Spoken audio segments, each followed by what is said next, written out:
Olá, sejam muito bem-vindos a mais um Café no Hematotalks. Hoje um café muito especial. Um café muito especial. Com o professor Eduardo Rego, professor titular de hematologia da Universidade de São Paulo, para a gente discutir um pouco sobre trajetória na hematologia, discutir sobre tantas áreas de interesse, leucemia, né, mielodisplasia. E vamos começar porque, assim, outubro, né, Fô? Sem a gente dúvida. tem Dia do Médico. E aí a gente queria, então, conversar com o senhor exatamente como que foi a sua história com a medicina. O porquê da medicina, o porquê da hematologia. Tá bom. Em primeiro lugar, obrigado pelo convite, é uma honra. Gosto muito de poder aqui dividir com os mais jovens, dividir com o público de modo geral. Bom, minha história com a medicina começou em casa, meu pai era médico, então sempre tive o convívio, ele era um clínico na cidade de Santos, e isso com certeza teve uma influência, embora ele mesmo não fosse muito entusiasta que eu fizesse medicina, mas o exemplo em casa sempre ajudou muito. E eu sempre tive um interesse muito na parte acadêmica e em pesquisa científica. E isso acabou me levando também mais próximo da medicina, interesse pelo fenômeno natural, entender melhor. Então eu fiz vestibular, entrei na Faculdade de Medicina de Ribeirão Preto, da USP, onde também essa questão da investigação científica é muito forte, desde o começo do curso. Então isso também teve um papel, né? O ambiente acadêmico que eu convivi.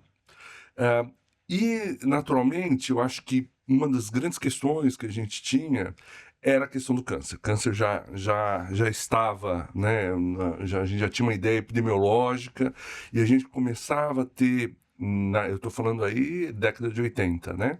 A gente começava a ter uma noção melhor, mais clara, sobre a patogênese do câncer. Então, os aspectos genéticos, né, os aspectos imunológicos. Então, do ponto de vista de desafio intelectual, era uma coisa que me atraía muito. Inclusive, então, mais de pesquisa básica. Inclusive mais de pesquisa básica. Então, por exemplo, eu fiz iniciação científica, que foi algo que também teve um papel. Não, e quanto isso, desculpa, professor, mas o quanto isso é importante mesmo na formação. Porque acho que quando a gente entra na faculdade de medicina, isso é um assunto ainda que para a maioria dos alunos nunca ouvi falar. Eu lembro a primeira vez que uma professora me trouxe um artigo, a gente tinha uma professora que ela, no primeiro ano, toda semana tinha que ler um artigo. A gente falava, um artigo por semana, meu Deus, a gente tem que ler muito. E até entender metodologia, racional, é muito distante de antes de entrar na faculdade. E muitas vezes o aluno também passa para a faculdade com um contato muito superficial. E isso é muito importante. Em hematologia, isso é extremamente importante, porque é uma especialidade que está avançando, é uma especialidade onde você não dissocia a pesquisa de prática, né? Essa transição é muito rápida e muito importante. Então, eu acho que nós estamos vivendo frutos das pesquisas da década de 90, né? Acho que nós vamos falar um pouquinho mais para frente. Então, essa questão da formação científica teve um papel muito importante.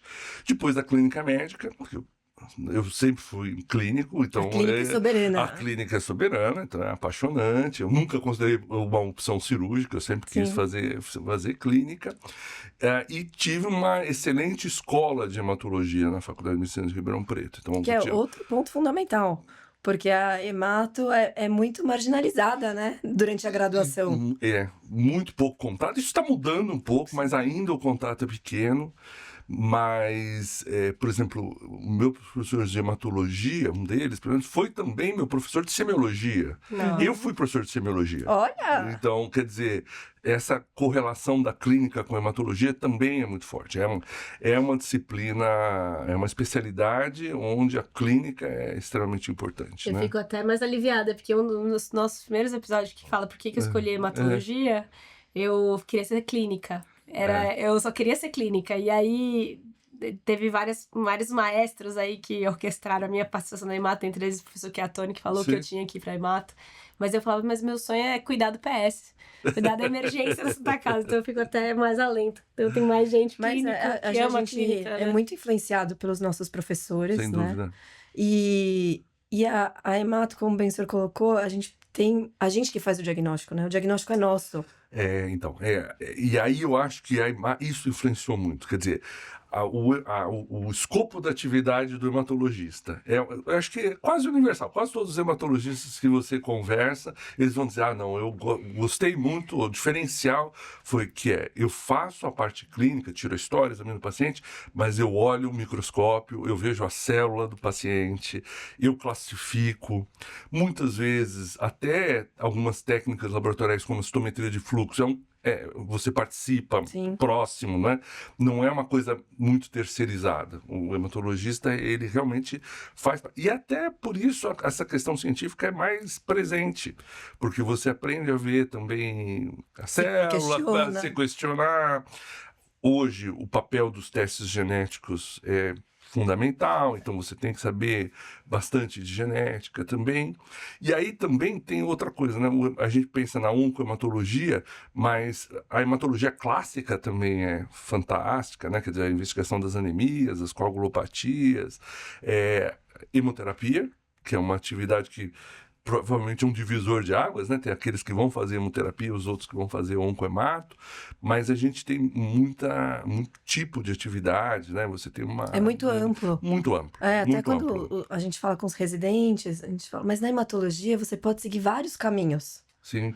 Então você pode ter uma parte mais benigna, uma parte mais oncológica, uma parte mais de pesquisa, uma parte mais laboratorial.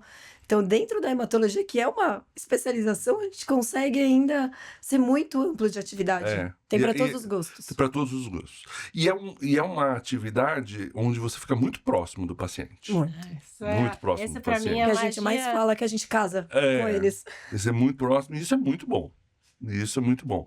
Então, você participa da história, acho que se a gente for resumir aqui, né, em uma frase só, assim, o senso de propósito da sua atividade é mais claro, é mais fácil. Você vive, não vai passar um dia que você fala assim, bom, eu tive um propósito nesse meu dia, na minha vida profissional.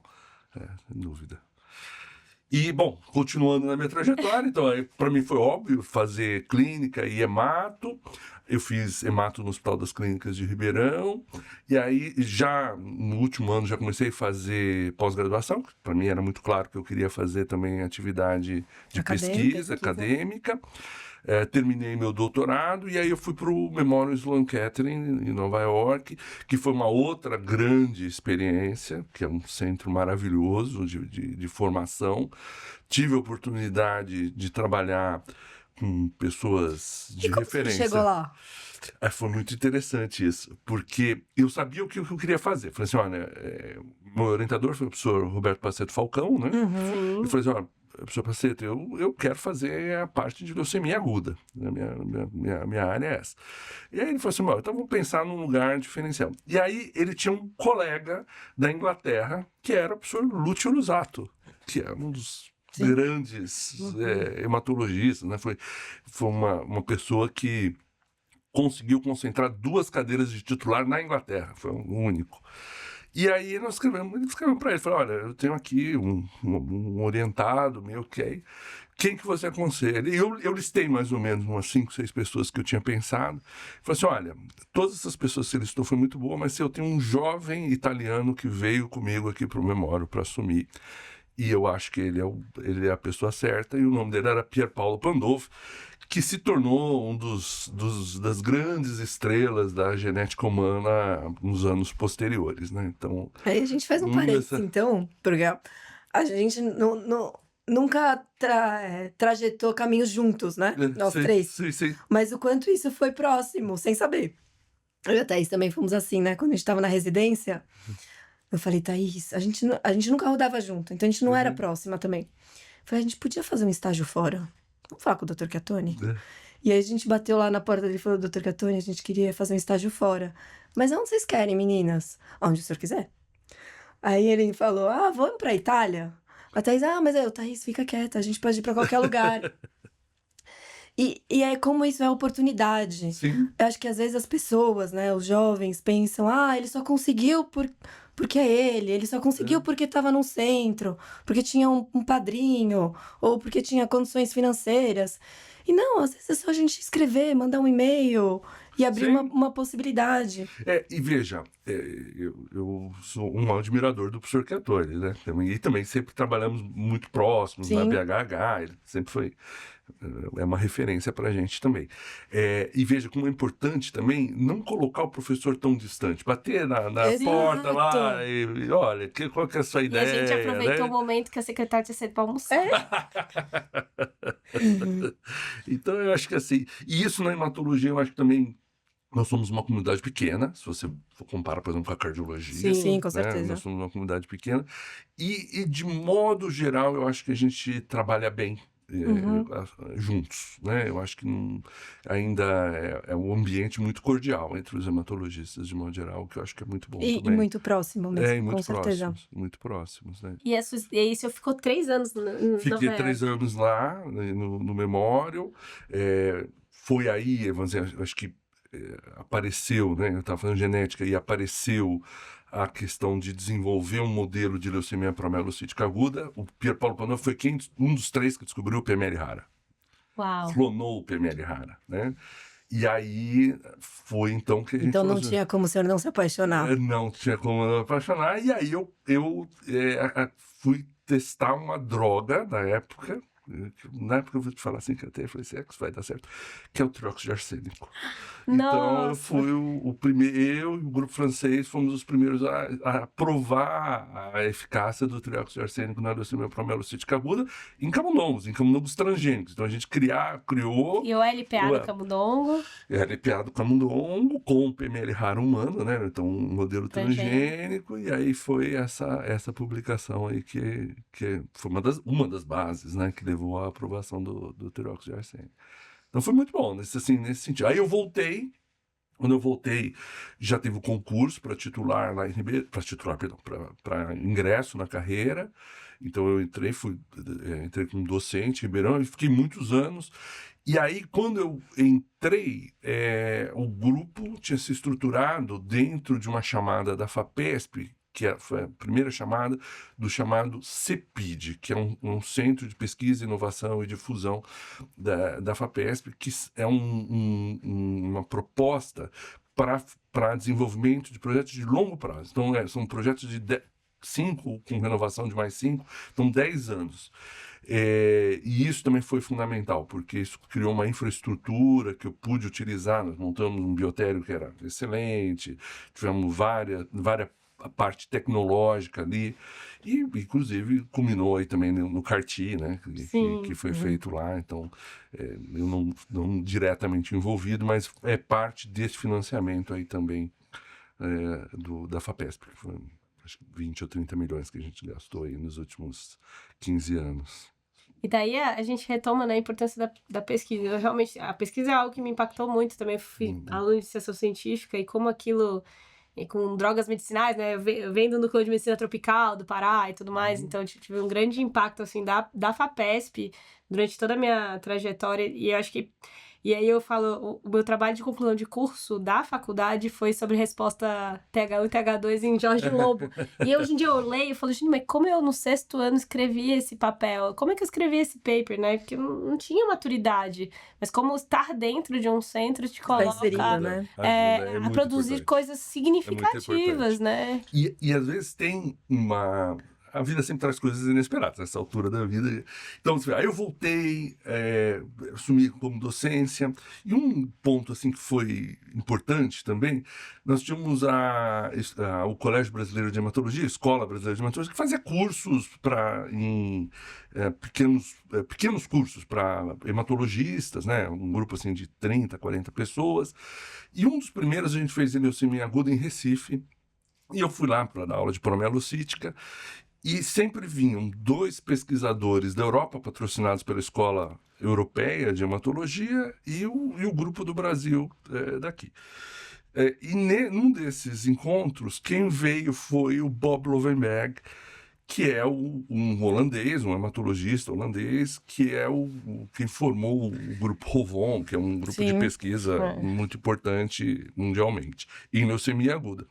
E ele me viu a dar aula, e eu tinha também um aluno que mostrou os dados da promielocítica no Brasil, e era, no começo, era ruim. E ele falou assim, olha, eu estou no board da Sociedade Americana de Hematologia, da ASH, e eu acho que a gente tem que montar um consórcio para endereçar esse problema. Você tem um problema, você tem os instrumentos, e então eu acho que você deveria liderar e formar um grupo para liderar isso. E a partir daí é que se formou o Consórcio Internacional de Leucemia Aguda, que foi também uma batalha, isso é muito mérito aí do Bob Lovenberg, de convencer a sociedade americana a montar um consórcio para países em desenvolvimento. Sim. E aí se montou o ICOL, né, o International Consortium on Acute Leukemia, que hoje nós já temos quase 18 anos aí que a gente está dentro do consórcio, e a gente tem desenvolvido, então, esses estudos multicêntricos envolvendo 5 ou 6 países na América Latina, com um protocolo em comum, e tem tido alguns resultados muito bons. A gente conseguiu reduzir o gap na leucemia promielocítica aguda. Isso é claro, nós acabamos de publicar em setembro na Blood o resultado de longo prazo, né? Então a gente conseguiu reduzir o gap dos resultados nos países desenvolvidos e nos países em desenvolvimento. E agora temos outros protocolos em andando, né? Então a gente está estamos desenvolvendo um protocolo para leucemia mieloide aguda, também dentro do cômputo do consórcio, e estamos testando uma droga nova, que é o arsênico oral, que é uma droga, é um estudo de iniciativa do investigador, e que pode também facilitar bastante o tratamento dos pacientes. Assim Quando chega um paciente, então, com um diagnóstico novo de leucemia aguda no seu consultório, passa uma história na sua cabeça todas as vezes? Assim, eu acho que hoje vamos dizer, a evolução toda levou a um ponto em que é muito claro para mim quais são as alternativas que eu tenho, assim por diante, né? Tu passa uma história toda na minha cabeça, com certeza. Eu acho que não só a história, mas foi bom ele já tá nessa época, né? Nessa era, e não 20 anos atrás, né? Sim, como é interessante tratá-lo, né? Talvez ele não tenha a dimensão que o senhor tem da trajetória que se passou para chegar até os dias de hoje. É verdade. E aí eu gostaria só de ressaltar, então, o quanto esses consórcios, essa união faz a força, né? Realmente. A gente também tem, dentro das linfoproliferativas, cada vez mais ampliando os nossos contatos. Uma das coisas que a gente sempre fala é que a gente precisa conhecer melhor os nossos pacientes para conseguir tratar melhor. Sem dúvida. Né? Então, ter os nossos dados em qualquer lugar, seja no Brasil, seja na Europa, e entender a heterogeneidade de apresentação clínica, das doenças, nos diferentes cenários geográficos. E aí, conhecendo melhor, então, a nossa população, a gente vai conseguir depois, subsequente, obviamente, desenvolver melhores tratamentos e tratá-los melhor. E você pode, porque, lógico, nós como os médicos, a gente sempre acaba vendo a patogênese da doença, mas existem outros, o termo é bottleneck, né? Existem outras dificuldades que a gente tem e que, às vezes, um estudo cooperativo evidencia. Mas, quanto tempo eu levo para fazer um diagnóstico? Sim. Como é que eu posso acelerar as questões esse sociais, As né? questões sociais. Eu falo sempre que é do nosso microambiente. Exatamente, é o nosso ambiente. Então, o trabalho em consórcio, o trabalho em rede, ele tem várias vantagens, eu só vejo vantagens. E aproveitando que o senhor é muito apaixonado pela docência, eu acho sim. também, né? Eu acho que formar pessoas, eu acho que é um dos grandes méritos que tem do mestre. A gente falou do dia dos médicos, mas tem o dia dos professores também, na mesma semana. A gente sempre tem um máximo aqui de pedir um conselho. Qual conselho o senhor daria a um jovem hematologista? Ou um jovem clínico querendo ser hematologista? A primeira coisa, tenha paciência, quer dizer, é uma formação de longo prazo. Então, não existem soluções imediatas, é uma especialidade que está muito em movimento, então não se isole, quer dizer, você sempre vai ter que estar estudando, você sempre vai ter que estar participando de eventos, e isso é muito importante. A outra coisa é não menospreze as atividades laboratoriais. Eu acho que a formação como citologista é muito importante, é algo que tem que ser cultivado, que tem que ter experiência. Então, às vezes, o dia a dia... Eu acho que, particularmente nos centros maiores, às vezes você acaba delegando Com certeza. então, eu acho que isso é algo que você sempre tem que ter. Acho que uma das ideias que tem que ter em mente é o seguinte: o exame físico do hematologista termina no microscópio. Uhum. Então, você tem que fazer todas essas etapas, né? Inclusive a laboratorial. Acho que se pudesse resumir, acho que, como o senhor colocou, são as etapas. Então, desde as etapas de formação, para não tentar pular etapas. Né? Sim. Desde as etapas de formação, as etapas do diagnóstico, eu sempre falo para os residentes, assim, na anamnese, a gente nunca pode pular etapa. Sim. Sempre que você pula a etapa na anamnese, por exemplo, eu me arrependo depois. Sim. Se eu esqueci de perguntar se fuma ou não fuma...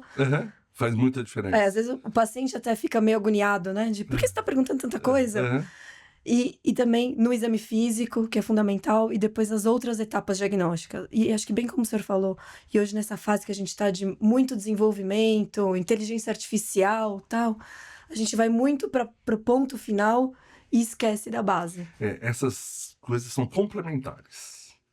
Elas não são substitutivas. Exato, exatamente. E eu acho que o que você falou também, né, do conselho, a gente recebeu muito esse conselho, né, do doutora Vânia, do Turchiatone, que antes de você querer ser especialista em alguma coisa dentro do super especialismo que existe na medicina, faça um pouco de tudo, passe por todas as etapas, né, e isso é um processo lento e gradual, né, não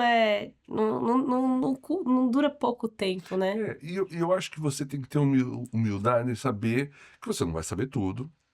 Então, algumas vezes eu sou professor, algumas vezes eu estou sentado como aluno. E eu não me envergonho disso. Pelo contrário, eu cultivo isso. Essa oportunidade do aprender constante é uma vantagem, não uma desvantagem. Acho que essa palavra da humildade é realmente muito importante. Com a gente mesmo, né? Não é nem com os outros, mas... É um conselho pro médico, né? Lógico, alguma coisa eu vou saber mais do que o colega, mas vai ter muita coisa que eu vou poder aprender com um colega mais jovem, um colega mais velho. Então, é assim. Então, acho que o que lhe motiva mais na hematologia e o que ainda aperta o seu coração na hematologia, assim, pra gente finalizar. Tá. Veja, nós tivemos um enorme progresso nas doenças oncohematológicas, mas nós estamos longe ainda de ter resultados, com raras exceções, né? Resultados universais, né? Então, a gente ainda tem muitos pacientes, por exemplo, vou dar um exemplo. Leucemia mieloide aguda com TP53 mutado. É um desafio para nós no Brasil, Sim. é um desafio nos Estados Unidos. Então, nós ainda temos que entender melhor e conseguir explorar melhor as novas tecnologias, né? Então, eu estava até participando de um evento essa semana em engenharia genética. Então, quer dizer, a tecnologia de CRISPR, né, que é essa modificação, edição genética, está chegando, mas ainda nós estamos entendendo, quer dizer, a possibilidade de você manipular o sistema imune através de técnica genética. Então, vou retirar o TCR para não ter, ou eu vou modificar, fazer o CAR-T mesmo, que foi o primeiro, né? Eu acho que tudo isso vai criar uma nova perspectiva. Só voltando um pouquinho, é interessante que a gente até mudou o nome da nossa associação, né? Sim. A nossa associação é a Associação Brasileira de Hematologia, Hemoterapia e Terapia Celular. Então, quer dizer, poucas especialidades tiveram que agregar no próprio nome uma nova atividade. Tal é o avanço que a gente está tendo nessa área de terapia celular, mas que, em parte, reflete também os conhecimentos genéticos e a terapia genética, né? Então tá bom, a gente queria agradecer mais uma vez. Eu que agradeço. Foi um prazer, uma honra. Esperamos que agora a gente tenha mais oportunidades juntos também. Assim será. E lembrando que os episódios estão disponíveis no Spotify, no YouTube e com alguns cortes também no Instagram.